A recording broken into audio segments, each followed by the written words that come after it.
En esta clase nosotros vamos a abordar el tema de cómo obtenemos los datos en una investigación.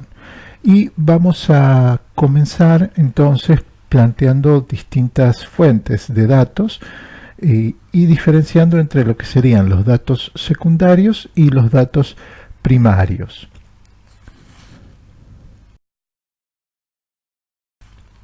Bien, vamos a considerar, por supuesto, en referencia a la obtención de datos, todo lo que tiene que ver con la posibilidad de obtener datos de origen cuantitativo para nuestras investigaciones. O sea, el dato tal como lo hemos definido en clases anteriores, constituido por unidad de análisis, variables y valores. Y vamos a diferenciar en cuanto a la obtención de los datos entre lo que serían los datos primarios, que son aquellos que obtiene el propio investigador, y en ese sentido vamos a mencionar las técnicas específicas que nos permiten obtener datos de tipo cuantitativo, y nosotros vamos a mencionar en este caso a la observación, al análisis de contenido y finalmente la encuesta, que es la técnica que vamos a desarrollar en las clases siguientes. Y como fuentes de datos secundarios vamos a mencionar las estadísticas vitales, la encuesta permanente de hogares y los censos, que son estas dos últimas fuentes de datos secundarios, son las que desarrolla principalmente el INDEC.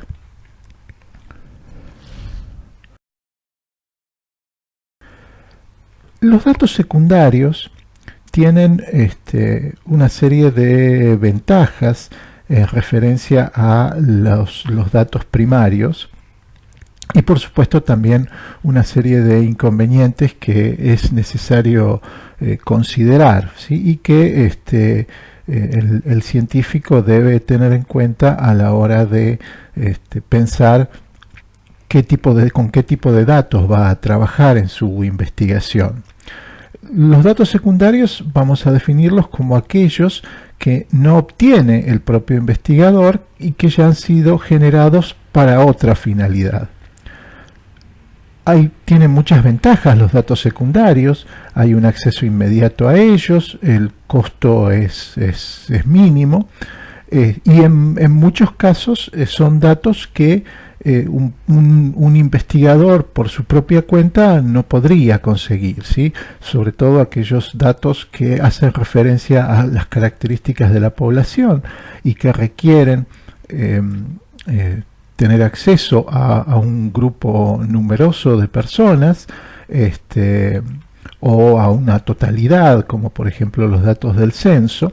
Son datos que el investigador por sí mismo no podría obtener, y por lo tanto es conveniente contar con esos datos y trabajar con esos datos, a pesar de que eso tiene algún tipo de desventaja. Las desventajas están generadas fundamentalmente por el hecho de que son datos que han sido obtenidos con otra finalidad, una finalidad diferente a los objetivos que persigue el investigador en su proyecto, en su protocolo de investigación. Y por lo tanto la cuestión de la adecuación es un tema central, ¿sí? Son datos que han sido obtenidos con otros fines y que nosotros tenemos que ver si podemos adecuarlos a nuestra investigación. Otro problema que suelen tener los datos secundarios es la cuestión de la antigüedad. Si bien en la actualidad, a partir de todo el desarrollo de los procesamientos de datos a partir de computadoras y todas esas cuestiones, los datos que se obtienen suelen ser datos más recientes, o sea, el acceso a esos datos suele ser prácticamente inmediato. El proceso de codificación de los datos y de volcado en una matriz y de publicación se ha reducido. Sin embargo, bueno, hay instituciones que siguen manteniendo cierto atraso de 1, 2, 3 o hasta 4 años, y por lo tanto los datos con los que podemos trabajar suelen ser datos con cierta antigüedad, ¿sí? Por ejemplo, si nosotros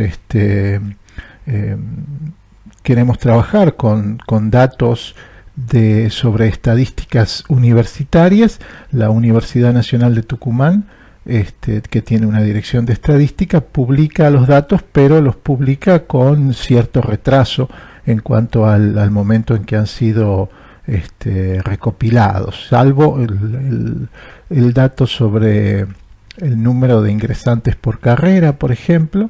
Todos los otros datos que surgen del proceso de inscripción de los estudiantes en las distintas carreras son datos que se demora mucho en publicar la Dirección de Estadísticas Universitarias. ¿Cuáles son las fuentes posibles de datos secundarios? Bueno, la mayoría de las instituciones del Estado, las universidades, como hemos dicho, el INDEC, el registro civil, las escuelas, bueno, las empresas, los hospitales, estas instituciones y fundamentalmente aquellas ligadas al Estado, por lo general tienen estadísticas. Lo que en muchos casos sucede es que esas estadísticas no son de dominio público, sino que uno tiene que pedir acceso a las mismas, pero las fuentes de las estadísticas públicas son estas que nosotros hemos mencionado. Nosotros vamos a ver en esta clase dos fuentes de datos secundarios. Por un lado las estadísticas vitales y por otro lado los datos que provienen de la encuesta permanente de hogares. Las estadísticas vitales hacen referencia a la información que surge del registro, la enumeración o la estimación indirecta, o sea, por medio de una muestra, de lo que se conocen como los hechos vitales. Estos hechos vitales tienen que ver con las siguientes características de la población, ¿sí? La tasa de defunción, de nacimientos, la cantidad de matrimonios, de divorcios, de anulaciones, de adopciones. De este conjunto de hechos vitales que ustedes van a poder encontrar definiciones nominales en el artículo de las Naciones Unidas que tienen en la bibliografía, quedando para las distintas jurisdicciones la definición operacional de cada uno de estos conceptos. De todo este conjunto entonces de hechos vitales hay dos que son prioritarios, que son el nacido vivo y la defunción, ¿sí? ¿Por qué son prioritarios? Bueno, porque permiten medir la tasa de crecimiento de la población, ¿sí? O sea, la tasa de crecimiento de la población surge del total de nacimientos que ocurre en un periodo, menos el total de defunciones que ocurre en ese mismo periodo. El organismo encargado de registrar y de contabilizar los hechos vitales es el registro civil, ¿sí? Y hay una serie de recomendaciones que hacen las Naciones Unidas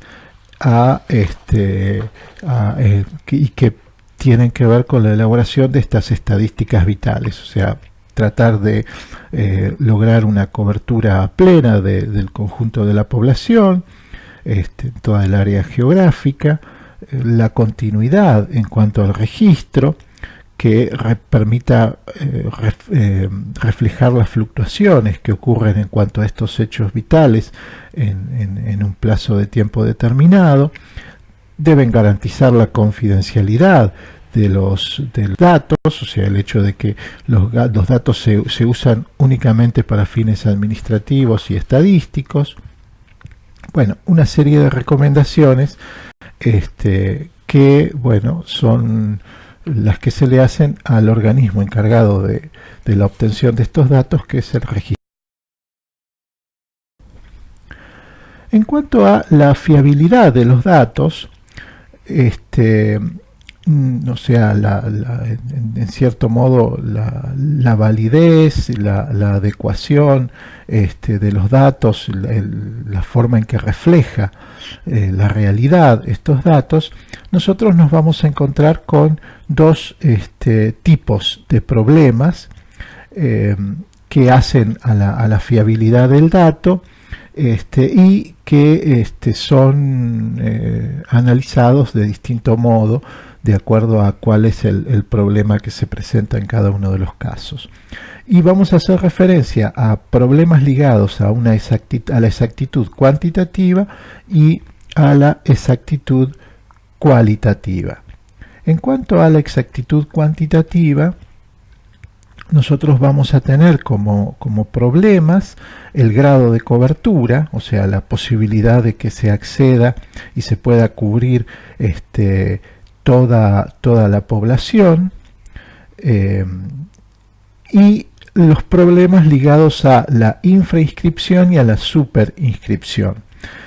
Esto tiene que ver con el hecho de que no se registren hechos vitales, o sea que por una cuestión de dificultad de acceso, las personas no den cuenta de los hechos vitales que ocurren en determinado territorio, ¿sí? Por ejemplo, que no se registre el nacimiento de los niños, por ejemplo, o las defunciones, y el problema contrario, que tiene que ver a veces con las estrategias, los procedimientos que emplean el registro civil para obtener, para mejorar la cuestión de la inscripción, ¿sí? En muchos casos el registro civil, por ejemplo, intenta llegar a determinadas poblaciones de difícil acceso y allí realiza un proceso de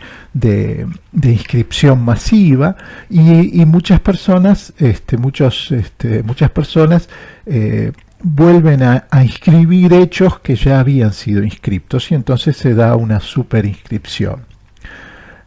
Para ver las cuestiones ligadas a la fiabilidad del dato, o sea, la cuestión ligada a la exactitud cuantitativa, hay una serie de métodos de evaluación de las estadísticas vitales y de los datos secundarios en general, que son métodos directos e indirectos y que luego nosotros vamos a ver. Pero hagamos mención ahora a lo que tiene que ver con la exactitud cualitativa. Aquí el problema está ligado a la forma en que se definen y se registran estos hechos vitales o cualquier dato de tipo que nosotros vamos a considerar como dato secundario. O sea, no es un problema exclusivo de las estadísticas vitales, sino que también está presente, por ejemplo, en los datos obtenidos a partir de los censos. ¿Y cuáles son los problemas? Bueno, los problemas están ligados a la situación de encuesta y a los problemas que pueden surgir en esa situación de encuesta. Por ejemplo, olvido por parte del denunciante de algunos hechos o de la precisión de algunos hechos, negativa a responder, mala interpretación de la pregunta, mala formulación de la pregunta, todas estas cuestiones, o sea, cómo se pregunta sobre determinado fenómeno, cómo se registra aquello que la persona dice, si se lo ubica en alguna categoría, o sea, si el encuestador toma la decisión de colocarlo en alguna categoría más allá de lo que la persona ha dicho, porque lo interpreta de determinado modo. Qué es lo que la persona entiende y qué es lo que considera apropiado responder en determinados casos. Todos estos problemas tienen que ver con la exactitud cualitativa. Ustedes tienen un ejemplo de un artículo, una investigación realizada por Catalina Weinerman en torno a las formas en que se mide en los censos en América Latina el trabajo femenino, ¿sí? Y cómo hay una serie de problemas ligados a la forma en que se realiza la pregunta y las opciones que se dan de respuesta y el orden de esas opciones que dificulta poder medir con precisión el trabajo femenino. En la mayoría de los casos hay un subregistro del trabajo femenino en América Latina. Fundamentalmente, por ejemplo, lo que tiene que ver con las actividades ligadas a las poblaciones rurales, por ejemplo. Bueno, ese tipo de cosas es muy difícil de medir, y la autora resalta una serie de casos en donde en los censos la forma en que se preguntaba contribuía a ese subregistro del trabajo femenino. Hacíamos referencia a los métodos para evaluar la fiabilidad de los datos. Esto tiene que ver con la exactitud cuantitativa y la posibilidad de medir si efectivamente el dato es un dato que se aproxima a la realidad y que tiene cierto valor en cuanto a aquello que está midiendo. Hay métodos de evaluación directos y métodos de evaluación indirectos para medir la fiabilidad de los datos. Por supuesto que los métodos indirectos son mucho más fáciles de calcular, y los métodos directos implican todo un trabajo con la documentación, que es mucho más arduo, pero que se puede dar, por ejemplo, en algunos casos en donde nosotros estamos trabajando con comunidades pequeñas. Bien, los métodos de evaluación directos tienen que ver, por ejemplo, con comparar los datos censales con el registro civil y compararlos cédula con cédula, o sea, si la familia que ha respondido al censo, buscar todos los datos del registro civil en torno a esa familia y comparar si, por ejemplo, todos los miembros de la familia han sido anotados en el registro civil, por ejemplo. Esa sería una forma de evaluar, una forma directa de evaluar la exactitud cuantitativa de los datos. Otra posibilidad es comparar los datos del registro civil con otro tipo de documentación, como por ejemplo la documentación de los hospitales, de las escuelas, de las iglesias en torno a los bautismos, que también hay un registro del conjunto de la población que pasa por estas instancias, y nosotros podemos ver si esos datos coinciden con los datos que tiene el registro civil, por ejemplo. O sea, en una comunidad en donde todos los niños a cierta edad son bautizados, nosotros tenemos el listado de los niños bautizados y el listado de los niños nacidos en el registro civil, y comparamos ambos listados a ver si están completos. Esos son métodos directos. Por supuesto, esto es posible si nosotros trabajamos con comunidades pequeñas, ¿sí? O con datos que tienen mucha antigüedad, por ejemplo. Y los otros métodos tienen que ver con lo que serían los métodos indirectos, que lo que hacen es comparar los datos agrupados, o sea, el registro ya tomado y ya elaborado en cuanto a los hechos vitales, y comparar registros que son similares o que debieran dar un valor similar. Por ejemplo, comparar tasas de un periodo con otro. Por lo general, los hechos vitales son hechos que varían en muy poca medida de un periodo a otro. O sea, los niños que nacen durante un año, la cantidad de niños que nacen en un año es similar a la que nace en otro año. O sea, no hay, salvo algún acontecimiento cultural muy extraordinario, no hay grandes fluctuaciones en cuanto a esos datos. Entonces, si nosotros detectamos que sí se dan esas grandes fluctuaciones en las estadísticas, eso puede estar denunciando algún caso de mal registro de esas estadísticas. Otra posibilidad tiene que ver con comparar la diferencia intercensal, o sea, entre un censo y el otro censo, en esos 10 años, con la sumatoria de los nacimientos y la inmigración durante ese periodo, restándole a ese dato la cantidad de defunciones y de emigración. O sea, si durante el periodo de 10 años nosotros contabilizamos todos los que han nacido y todos los que han ingresado al país y todos los que han fallecido y se han ido del país, esa sumatoria debiera ser igual a la diferencia intercensal en ese periodo de tiempo. Y finalmente, otra posibilidad tiene que ver con revisar la tasa de masculinidad. O sea, ustedes saben que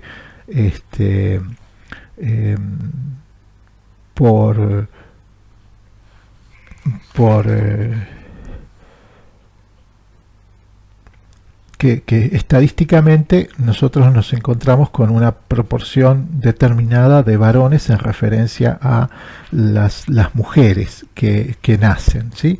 Esa proporción se mantiene más o menos estable en todas las sociedades, y es aproximadamente de 1.05 varones por cada mujer que nace. Eso al momento del nacimiento. Entonces, si nosotros nos encontramos con que hay una variación en cuanto a la tasa de masculinidad, y eso no se explica por algún factor cultural, podemos considerar que las estadísticas están mal tomadas.